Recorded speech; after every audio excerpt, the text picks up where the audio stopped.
Green Valley International School. Let us join hands to empower the future of nation. Hello friends, how are you all? Hope you all are fine and safe. Welcome to the online classes of Green Valley International School, grade third, subject Hindi. आज हम पढ़ने वाले हैं पाठ 7 बहादुर बच्चे। आओ हम पढ़ते हैं, उसके पहले हम कुछ लाइन सुनेंगे। बहादुरी एक ऐसा गुण है जिससे हम न केवल मुसीबत में अपनी रक्षा कर सकते हैं बल्कि दूसरों की जान भी बचा सकते हैं।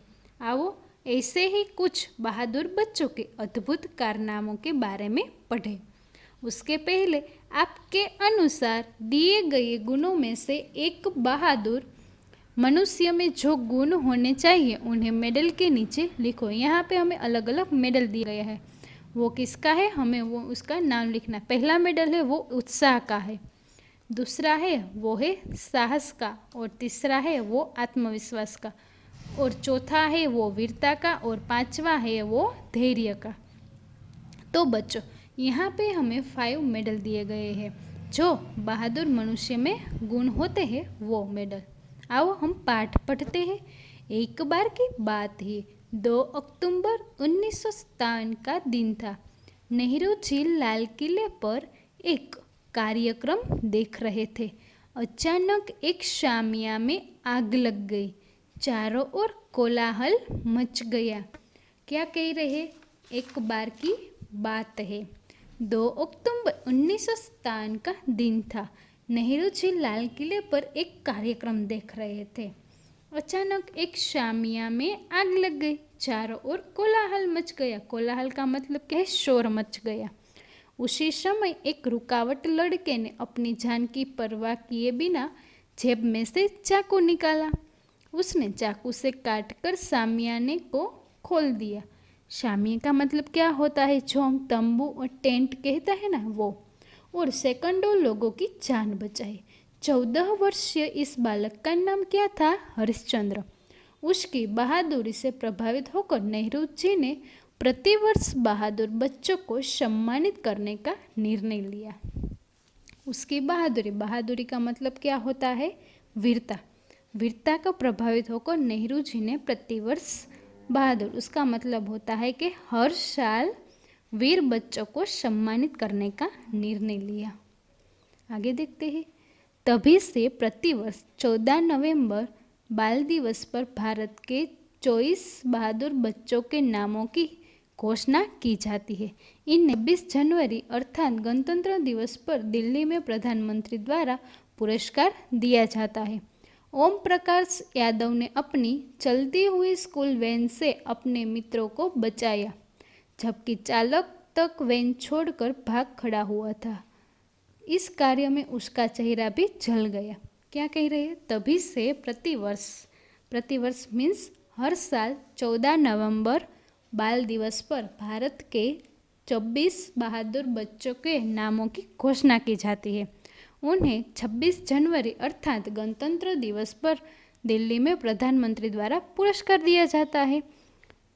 और दूसरे वीर पुरुष को हम जानते हैं ओम प्रकाश यादव के बारे में हम सीखते हैं। ओम प्रकाश यादव ने अपनी जलती हुई स्क्रीन से अपने मित्रों को बचाया, जबकि चालक का मतलब क्या होता है? वो ड्राइवर होता है ना, वो वैन छोड़कर भाग खड़ा हुआ था। इस कार्य में उसका चेहरा भी जल गया था। आगे देखते हैं। शोधिता बर्मन और लवली वर्मा ने अपनी जान की परवाह किए बिना गहरे तालाब में डूबते हुए अपने मित्रों को बचाया। अब किसकी बात कर रहे हैं? दूसरे वीर पुरुषों के। वीर महिला शोधिता बर्मन और लवली वर्मा अपनी जान की परवाह किए बिना गहरे तालाब में डूबते हुए अपने मित्रों को बचाया। कपिल नेगी ने अपने विद्यालय में बाढ़ आने पर अपने मित्र की जान बचाई, जबकि वह खुद जलधारा में बह गया था। इसी तरह 2 छोटी लड़कियां मित्तल पटादिया व प्रसन्नता सांडिल्य ने डकैतों को पकड़वाया, जबकि एक लड़की पर डकैतों ने चाकू से वार भी किया था। डकैतों का मतलब क्या होता है? डाकू। डाकू ने उससे चाकू से भी वार भी किया था। उसने उन्हें जाने नहीं दिया था। दूसरी ने उसकी आंखों में लाल मिर्च डाल दी। दोनों का बस एक ही जवाब था, मेरी माँ खतरे में थी।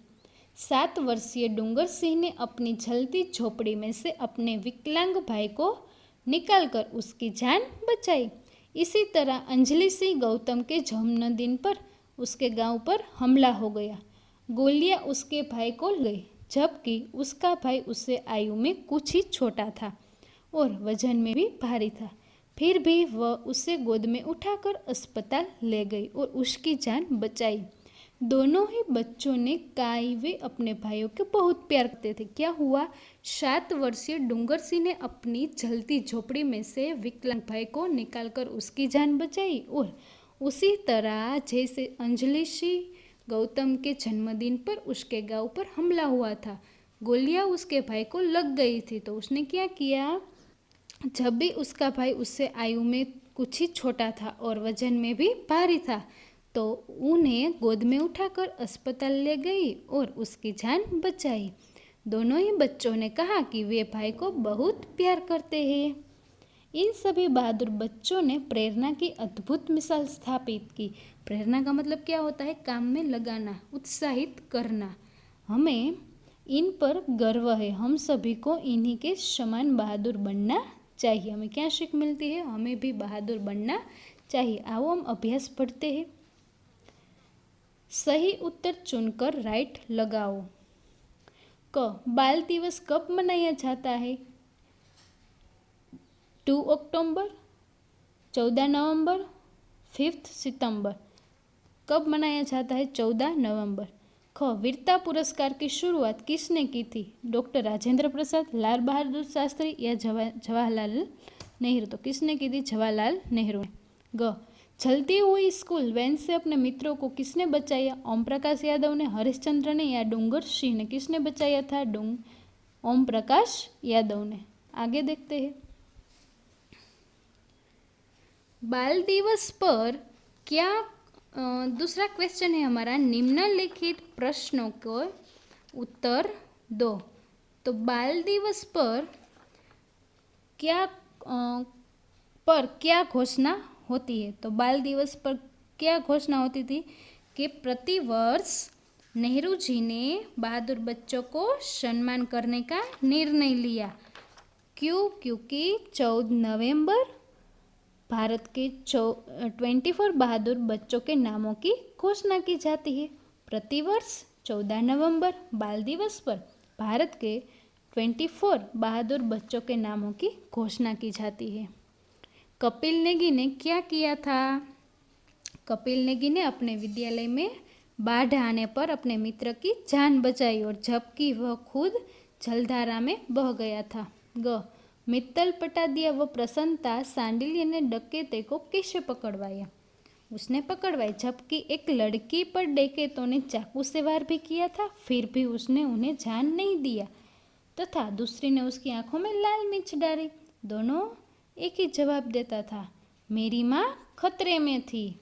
आगे देखते हैं। लिखित प्रश्न जवाब। क, प्रधानमंत्री कब और किससे पुरस्कार देते हैं? हम उसका आंसर देखते हैं। प्रधानमंत्री 26 जनवरी अर्थात गणतंत्र दिवस पर बहादुर बच्चों को पुरस्कार देते हैं। ख, बहादुरी पुरस्कारों की शुरुआत कैसे हुई थी? 2 अक्टूबर 1957 को नेहरू जी ने लाल किले पर कार्यक्रम देख रहे थे, तभी एक टेंट में आग लग जाती है। तब एक 14 वर्षीय बच्चा चाकू से टेंट को काटकर लोगों को बचाता है। उससे प्रभावित होकर नेहरू जी ने बहादुरी पुरस्कारों की शुरुआत की। ग, अंजलि सिंह गौतम ने अपने भाई की जान कैसे बचाई? हम उसका उत्तर देखते हैं। अंजलि सिंह ने भाई की गोलियों लगने पर गोद में उठाकर अस्पताल ले गई और उसकी भाई की जान बचाई। आगे देखते हैं। जिन शब्दों से उनके स्त्री या पुरुष होने का पता चलता है उन्हें लिंग कहते हैं। लिंग के 2 भेद हैं, एक स्त्रीलिंग और दूसरा पुल्लिंग। लिंग की पहचान। शब्दों को काव्यों में प्रयोग करने पर क्रिया शब्दों से उनके स्त्री या पुरुष होने का पता चलता है। जैसे घोड़ा दौड़ता है तो घोड़ा पुल्लिंग है, तितली उड़ती है तो तितली स्त्रीलिंग है। तो बच्चों, हम सब लेसन का ग्रामर टॉपिक हम लास्ट में सीखेंगे। तीसरा, अनेक शब्दों का उनके एक शब्दों से मिलान करो। जो राष्ट्र में संबंधित है तो उसके क्या कहते हैं? राष्ट्रीय। जो बस चलाता है वो कौन? चालक। जो पशु चराता है उसको क्या कहते हैं? चरवाहा। जो कभी न डरता हो उसको क्या कहते हैं? निडर। आगे देखते हैं। वाक्य बनाकर बोलो। 20 बच्चों की नामों की घोषणा हुई। 20 बच्चों के नामों की घोषणा हुई। बहादुरी पुरस्कारों की शुरुआत नेहरू जी द्वारा हुई। उस बालक का नाम हरिश्चंद्र था। उसने सैकड़ों लोगों की जान बचाई। अब इसके बाद हमारा पठन हेतु है शरारती बंदर। वो हम एक यूट्यूब पर वीडियो देखेंगे। आओ हम देखते हैं। बहुत समय पहले की बात है। एक शहर से कुछ ही दूरी पर एक मंदिर को बनाने का काम चल रहा था, जिसके लिए कई मजदूरों को रखा गया था। सारे मजदूरों को दोपहर का भोजन करने के लिए शहर जाना पड़ता था, इसलिए दोपहर के समय 1 घंटे तक वहाँ कोई काम नहीं होता था। एक दिन खाने का समय हुआ तो सारे मजदूर काम छोड़कर चल दिए। तभी वहाँ बंदरों का एक दल उछलता कूदता आया। एक लट्ठा आधा चिरा रह गया था। आधे चिरे लट्ठे में मजदूर लकड़ी का खूंटा फंसाकर चले गए। ऐसा करने से दोबारा आरी घुसाने में आसानी होती है। उनमें एक शरारती बंदर भी था, जो बिना मतलब चीजों से छेड़छाड़ करता रहता था। शरारतें करना उसकी आदत थी। कोई यहाँ पड़ी चीजों से छेड़छाड़ नहीं करेगा। सारे बंदर पेड़ों की ओर चल दिए, पर वो शैतान बंदर सबकी नजर बचाकर पीछे रह गया और लगा अड़ंगेबाजी करने। उसकी नजर अधचिरे लट्ठे पर पड़ी। बस वो उसी पर लटक गया और बीच में अड़ाए गए खूंटे को देखने लगा। इस खूंटे को लट्ठे के बीच में से निकाल दिया जाए तो क्या होगा? अब वो खूंटे को पकड़कर उसे बाहर निकालने के लिए जोर आजमाइश करने लगा। बंदर खूब जोर लगाकर उसे हिलाने की कोशिश करने लगा। खूंटा जोर लगाने पर हिलने व खिसकने लगा तो बंदर अपनी शक्ति पर खुश हो गया। वाह भोलू, तेरे में तो बहुत ताकत है। अब तो मैं पूरे का पूरा खूंटा निकाल कर ही मानूंगा। वो और जोर से खो खो करता खूंटा सरकाने लगा। इस खींचातानी के बीच बंदर की पूंछ 2 पाटों के बीच आ गई थी, जिसका उसे पता ही नहीं लगा। उसने उत्साहित होकर एक जोरदार झटका मारा और जैसे ही खूंटा बाहर खींचा, लट्ठे के 2 चिरे भाग फटाक से क्लिप की तरह जुड़ गए और बीच में फंस गई बंदर की पूंछ। मर गया। तभी मजदूर वहाँ लौटे। उन्हें देखते ही बंदर भागने के लिए जोर लगाने लगा। उसकी पूंछ टूट गई। वो चीखता हुआ टूटी पूंछ लेकर भागा। तो दोस्तों, इस कहानी से हमें ये शिक्षा मिलती है कि हमें दूसरों के कामों में दखल नहीं देना चाहिए। दूसरों के कामों में दखल देने से हम खुद परेशानी में पड़ सकते हैं। Thank you. अब हम नेक्स्ट लेक्चर में हम नेक्स्ट पार्ट पढ़ेंगे और ग्रामर टॉपिक हम सब साथ में पढ़ेंगे।